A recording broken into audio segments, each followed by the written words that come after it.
आमे जिते भी विटामिन खाऊ आमिष युक्त खाद्य भी खाऊ किंतु थरे जदि ए शक्ति को नष्ट कले आमर मास जाकर हे खाइथिबा प्रोटीन विटामिन एइथिरे सब नष्ट हो जाए।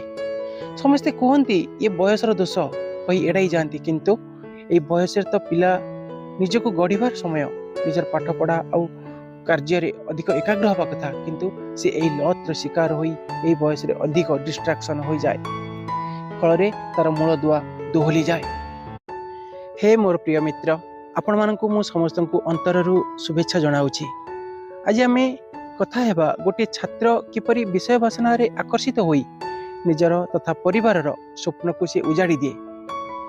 बापा मांकर अकुंठ झाड़बुहा परिश्रम सबु किपरि पानी फटका परि मिलाई जाए।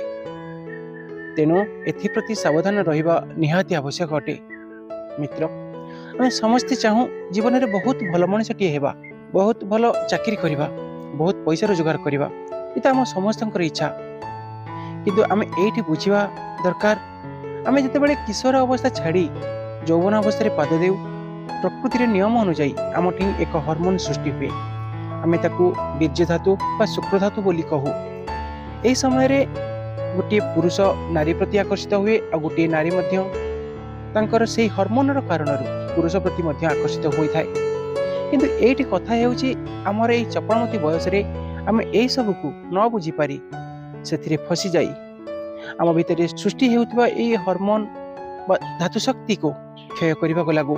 आ जेहेतु ये प्रकृति जनित आमे एथिरु केबे मुकुली पारुना आ एही अभ्यास रो शिकार होई पिला भितरे भितरे किपरि सड़ी जाए से यही कथा मध्य लाजवशत कहारी आगे कही पारे नहीं। एटी पितामाता पिला पई एते चेष्टा करती तार पाठ पढ़ा पई एवं कहती पिला पाठ पढ़ारे दुर्बल रहुची।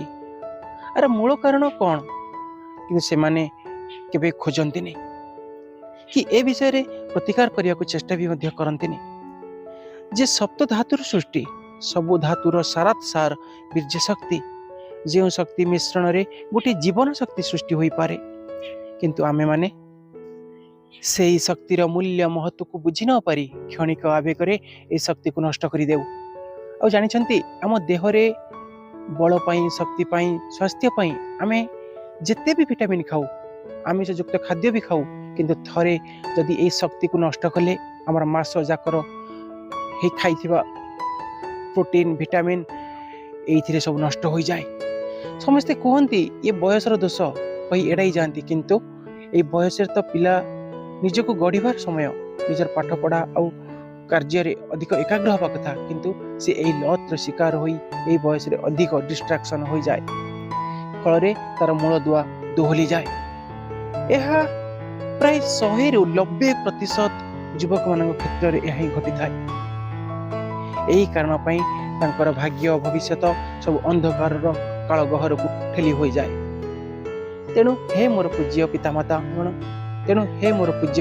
गण आपण माने जदि पिलार शिक्षा प्रति गुरुत्व देउछन्ति किंतु एही शिक्षा प्रति मध्य नजर अंदाज करंतुनी। आमर भी दुर्भाग्य वर्तमान आग भली गुरुकुल शिक्षा पद्धति नाही जहा द्वारा पिला माने एही शिक्षा पाई परिबे। हे मोर प्रिय उत्कलवासी भारतवासी जदि आमे आम प्रकृत आम पिलार मंगल चाहूँ आम मानकर एक समृद्ध उन्नत भविष्य चाहूँ ताहेले पिला मानकु जीवावस्थार प्रारंभ ए ब्रह्मचर्य शिक्षा नितांत निहाती दियंतु एवं यह नितांत जरूरी अटे। यह द्वारा पिलार चरित्र आत्मविश्वास प्रतिष्ठा सह परिवार तथा समाज मध्य मंगल तथा कल्याण साधित हो पारिबो। एई छोट भिडियोटी आपण मानकु केमति लागिला निश्चय कमेंट करि जणाइबे। ठीक अच्छे आज रोचे पुणी देखा एक नूतन वीडियो रे। से पूर्व जय जगन्नाथ वंदे उत्कल जननी।